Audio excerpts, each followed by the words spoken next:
Hi guys, I'm Donna. I'm 16, and in recent years, I have been eating like crazy.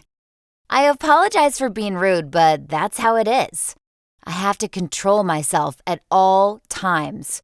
Should I be distracted for even a minute, I immediately begin to thoughtlessly devour all the food around me. My life used to be better. I led a very active lifestyle and even dropped more calories than I gained with food. But now, my life became messed up and my weight is steadily growing. They say each of us copes with stress in his or her own way. Some read a lot. Some play a lot of computer games. There are even guys and girls who blow through partners like the wind. And my personal way of coping with stress was eating. As far as I can remember, I've always been chewing on something. I managed to bring snacks even to the places where it was strictly forbidden to do so. Sunflower seeds, jelly candies, chewing gum. The snack of choice didn't matter. If it could be eaten, I devoured it at a frantic speed whenever I saw it. My parents, by the way, didn't stop me from scarfing down food.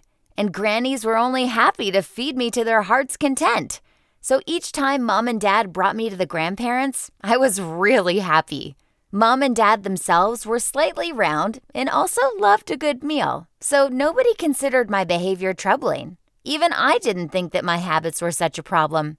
I ate all the time. It's true, but at least I didn't like drinking and didn't smoke. I also didn't consume any harmful substances. Besides, I've never had any health problems. I've got a fast metabolism. My plump relatives were astonished that I used to eat more than they did and I still remained slender. In addition, I really loved sports. Besides my food addiction and several girlish hobbies, I had 3 favorite pastimes. The first of them was swimming. I learned to swim when I was still a small girl. My mom took me to the pool and it was wonderful. After the first lesson, my coach told Mom that he had never seen anybody like me. I felt like I really belonged in water and swam faster than anyone. The school officials soon got wind, and soon enough, I was taking part in every swimming competition on behalf of my school. Suffice to say, I considered the whole week a failure if I could not get in the pool even once. My second love was dancing. When I was still a tiny girl, I danced to every pop song at each of our family gatherings. And then, my mom's friend opened a dance school. I grew curious, took a trial lesson, and really liked it. Ballroom dancing never really attracted me. It always looked sadly unnatural and academic. I was also indifferent to the classical dance, but I really liked Latin dances because they were passionate and full of action. But the various street dance styles turned out to be my true love. The majority of people think that street dance is simple. You frantically wave your hands, occasionally do a somersault or two, utter some phrases like whoa or YOLO a couple times, and that's all. In fact, the performance of a good street dancer sometimes amazes even professional choreographers. Besides, there are many street dance styles, and they all look very different. Breakdance, funk, tectonics, even classical jazz. All of these are very cool and amaze the audience. As for me, I chose breakdance. Oh, if you've only seen me in better shape, you would gasp with excitement. With all that dancing and swimming, I had no need to go to the gym. But earlier, I still went there, once every 3 days at the very least, all due to the fact that our local sports club had awesome treadmills. Swimming was my life, and dancing was my passion. But time spent on the treadmill gave me all the rest I needed. Actually, I even kind of meditated there. Well, of course, I was also working out at the same time. But in fact, I went to the gym only for an hour and a half on a serene run. Such hobbies made me a friendly and popular teenager. Running and dancing provided me with a good figure, so I was popular with the guys. And until recently, I was able to get their attention with only a glance. You see, cheerleading is not that popular in my country, but some time ago, my school assembled a cheerleading group for our local football team. Feel free to guess who became the undisputed leader of that group. Everybody loved my dancing. The fans went crazy during the matches, and our football team became victorious. I felt like I was on top of the world. Everybody thought I was gorgeous. I became very popular in no time, but no one paid attention to the fact that the star cheerleader captain was constantly eating something. My friends and acquaintances took this habit of mine for granted, and I myself thought nothing about it. But then, everything changed. A few months ago, a terrible thing happened. I got a severe case of food poisoning, and I couldn't eat anything for about a week. Actually, I spent that week semi-conscious in the hospital. Later on, it turned out that the school's main cook did something wrong with her pizza. The cook, of course, was fired, but that, of course, didn't make me feel any better. I spent a whole week at the hospital and never managed to return to my previous way of life.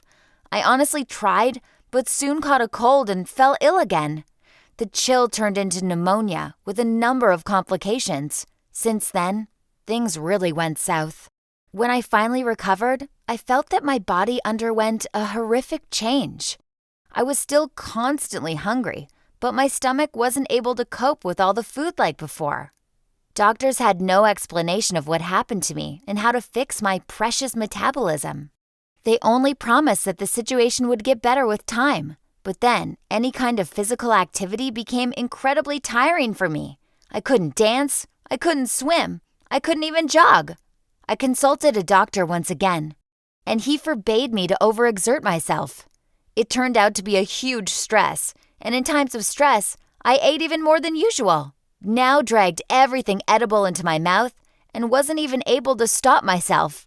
Now, of course, I wanted to get rid of this awful habit, but I was betrayed by my own body. It absolutely refused to listen to my commands. You see, I needed to concentrate on my own actions in order not to chew constantly and mindlessly at food. I couldn't allow myself to relax. I couldn't even concentrate on cleaning or homework. Every time I lost control, I'd catch myself in a few minutes with a sandwich, a banana, or a piece of pizza that almost miraculously appeared in my hand. I've got the impression that my body needed more and more food with each passing day. Also, now I compulsively ate everything, even at places when my habit could give me a huge problem. For example, the security of the supermarket caught me twice with an unwrapped chocolate bar in my hand. Both times I lost concentration and began to eat the bar that was not bought yet, right in line at the cash register. Good thing that I managed to solve the matter peacefully. I was still going to buy these bars anyway. After all, I had the money for them with me, but now I'm just afraid to go to the grocery store alone. What if I get the uncontrollable munchies near a ham shelf? Or I could suddenly start eating expensive cheese right from the shop fridge. I'm not sure I'd be able to solve such problems that easily. Besides, my endless munchies started affecting both my body and my relationships with people. Soon, I lost my previous shape. Earlier, I got accustomed to constant physical activity, and these nightmarish months left me with no means to resume my training. In 6 weeks, I gained 17 kilos, and even now, I continue to put on weight. Communicating with people has also become more difficult for me. Now that I have already ceased to be the most striking girl in the room, the guys no longer pay any attention to me. But the envious girls, who previously did not even dare to say something to me, on the contrary, became so bold now. Earlier, I never actually had any conversations with them. One glance of mine was enough for those venomous snakes to choke on their own words and hastily crawl back to their holes. But now, they've become much more courageous. Those vipers sense that I've got some serious problems, and their words only add insult to injury. God, I'm so mad at them. Of course, I'm not a shy girl, and so far, I have successfully repelled their attacks, but I won't be able to hold for much longer. I feel like each quarrel with those envious snakes exhausts me even more. And what do I do when I feel morally and physically devastated? That's right, I eat. Well, at least those girls rarely find the strength to stand up to me. I don't really want to fight them. I can pretty much feel as I gain 2 kilos of weight with every quarrel. I refuse to give up, but I don't know how long I'm going to last. If my energy isn't infinite, there are many people who envy me. They feel that their time to shine has come, and I'm pretty much alone. I really feel that sooner or later I will break. I already hold on to my last strength, but with no assistance and no real hope of fixing the situation, it won't last. Guys, I seriously don't know what to do. And don't even tell me to ask my dad and mom for help. You see, they actually like all the changes happening to me. My parents say that I'm finally turning into a true member of the family, but I don't want to be fat. I'd really like to visit a therapist because I think that the roots of my problem are buried in my head. The problem is that Dad and Mom would never give me money for it. Even now they say I have nothing to worry about and that they're actually pleased with my changes. Everything pretty much suits them fine. Parents don't care because they've been slightly round all their lives. It didn't bother them at all. And now they think that being overweight is not a reason for tragedy. But for me, everything feels different. I clearly remember how it feels to be athletic, strong, and fit. I don't want to get fat. And I'm still gaining weight despite everything. No, I do not disagree with modern trends such as body positivity. On the contrary, I think that they're right. And everyone has the right to look as he or she wants to. But I've got a very real mental disorder connected with food. This is not great at all, and I strongly doubt that I can overcome the problem without help. Guess I'm afraid of the future now. I was never afraid of it earlier, but now I am. And because of that fear, I eat again and again, goddammit. Even now, right as I write these words, I'm chewing on a burger. It's the 5th burger in a row. I'm crying, but I simply can't stop. If you know how to help me, tell me about it in the comments.